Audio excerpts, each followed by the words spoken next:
PSHT Ranting Tanggulangin menyelenggarakan diskusi bertema hukum dan kehumasan SH-Trate 2025 sebagai upaya memperkuat pemahaman warga terhadap aturan organisasi dan etika bermedia.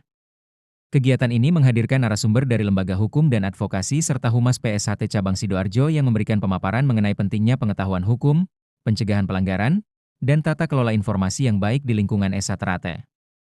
Acara yang berlangsung dengan antusias tersebut dihadiri oleh puluhan warga PSHT Ranting Tanggulangin dan sekitarnya. Para peserta aktif berdiskusi, bertanya, serta berdialog terkait tantangan komunikasi organisasi di era digital. Kegiatan ini diharapkan mampu memperkuat sinergi antar warga serta meningkatkan kesadaran hukum dalam menjaga nama baik SH-Trate.